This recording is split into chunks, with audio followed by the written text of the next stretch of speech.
Hi there, hey, you, get up, really open your eyes. Something big is going down, and the battle is on. Quick, take the cannons and blast them. Sound of running and yelling sailors, a fight. Oh man, good, just give me a second. I have to get into my uniform and what? Oh, hi, Charles. Well, wait a minute, why aren't you guys getting the cannons ready, the guns? What are you talking about? Oh, you mean the fight? Buddy, it's over, it's done. Yeah, everywhere. Hey, you want to get in on this round, or what? This guy's about to wager his soul. Oh no, a deal's a deal, sir. No, wait, can't I just go back to sleep, please? Okay, let's go back, long ago. Hello, 1800s, and welcome to Great Britain. This is the country of enormous factories and noisy equipment, the country where you may get a work, but also the country of highly crowded cities. So many people crammed in, and with them tons and tons of rats racing all over the place. Oh, what else did Britain have? Loads of colonies. How many? Crazy amount. Almost a fifth of the world's land. That's bigger than anything the world has known. It was the greatest empire ever.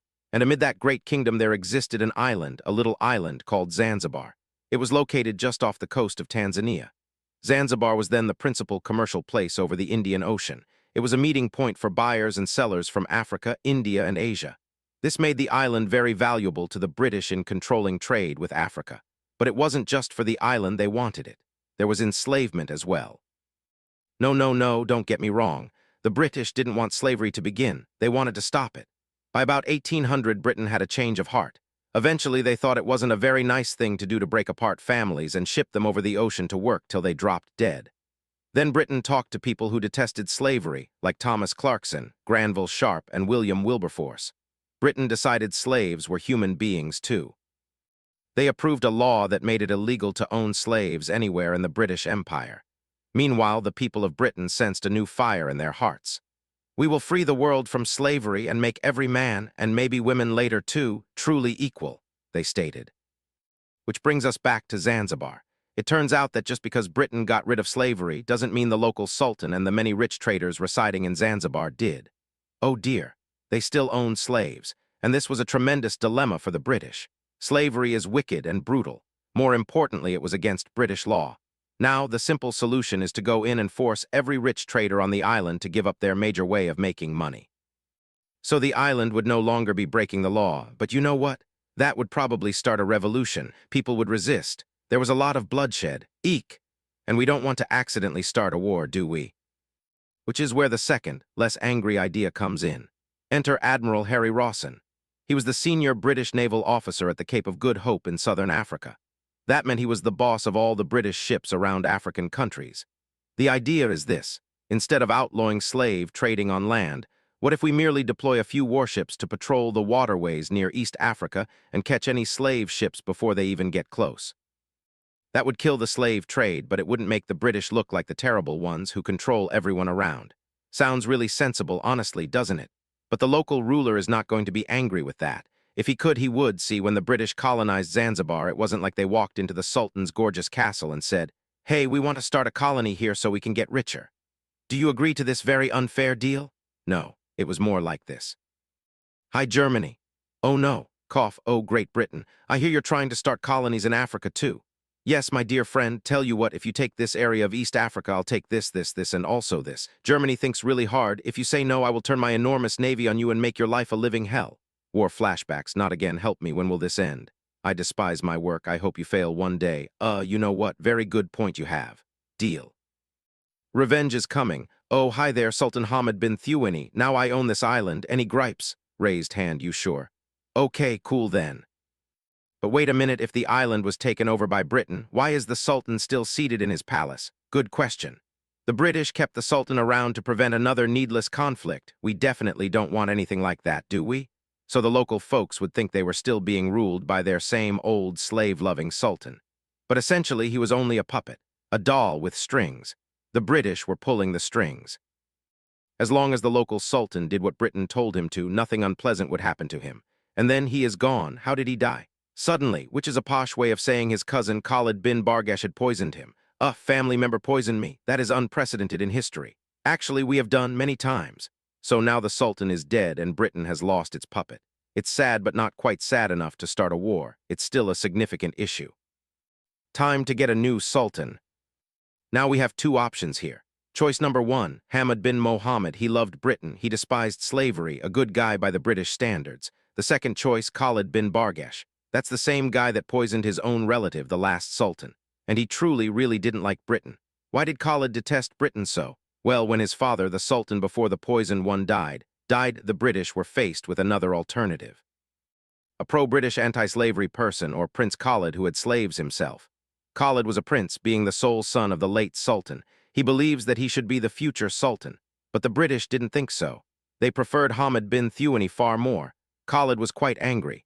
He seized the palace with his men and shut himself in to get back at Britain for taking away his chance to be sultan. Would not come out until they gave him the throne. Fortunately, the British persuaded him to surrender without bloodshed or battle. But now, after all these years, it was happening again. And Khalid was not going to let his chance be stolen from him again. So when he heard that Britain wanted Hamad bin Muhammad instead of him, Khalid once again invaded the palace with almost 3,000 men and women and trapped everyone in. The British tried to flatter Khalid into coming out. They presumably said, "Come on, be rational." But Khalid had heard enough. They got no notice from him. This was a big dilemma for the British. They needed a sultan that would follow their policies and eradicate slavery. The British sent Khalid out again, maybe with a nice bunch of roses this time, and went back to Admiral Harry Rawson. "Sue, yup, this guy in the palace is obstinate. He won't come out. Can you talk him out of it?" "Yeah, no worries, buddy. I've got you covered. I will be there first thing in the morning. And for no reason whatsoever, please evacuate every single British citizen and trader off that island right now, okay? Just in case. See you tomorrow." Next morning, 8 o'clock sharp. "Hi there, mate. I'm Harry, and those 5 great ships behind me, they're mine. We're giving you 1 more hour to escape out of that palace, or we'll do it the hard way." "Got it," Khalid answered, and I recall the words exactly. "We're not leaving, and we don't think you'd actually shoot us," he said. "Oh, really? I don't think you should call our bluff, mate. 1 more hour. Don't be a hero." So Harry returned to his ships and waited. He waited for Khalid and his 3,000 followers to come out of the palace with their hands raised. But as the clock approached 9 o'clock, there was no hint of capitulation. Not even a small white flag. Instead, the British observed the one single beach cannon being prepared by the Zanzibari insurgents. And worse, a Zanzibari warship began to maneuver itself into the midst of the 5 British ships. It is like entering into a lion's den. Very, very suspicious.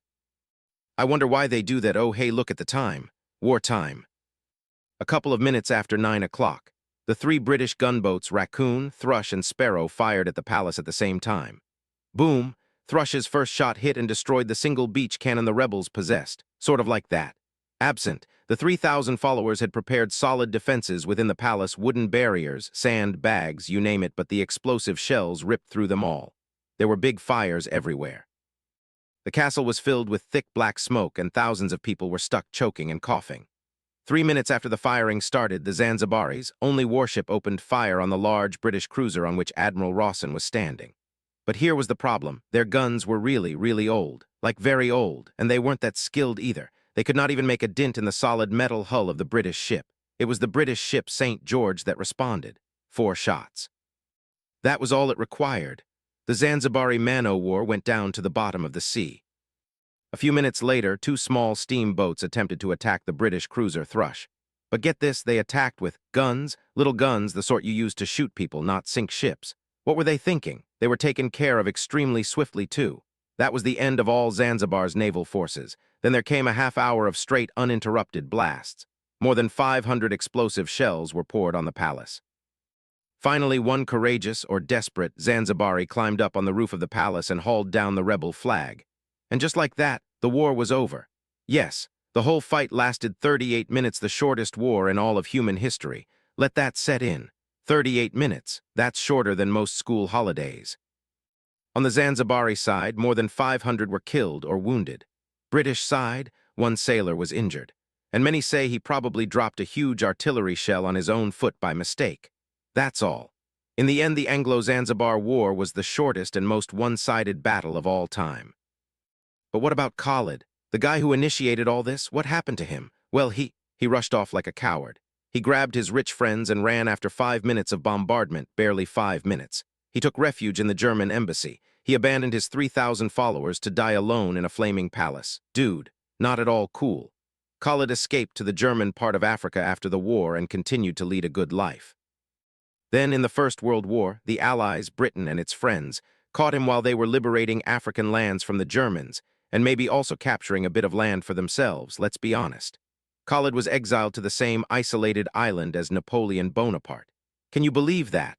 From there, Khalid wrote dozens and dozens of personal messages to Winston Churchill begging to be allowed to go home. And that chap who smokes cigars. In response, he sent Khalid even further afield to Kenya, and there Khalid died. Epic troll move, Churchill.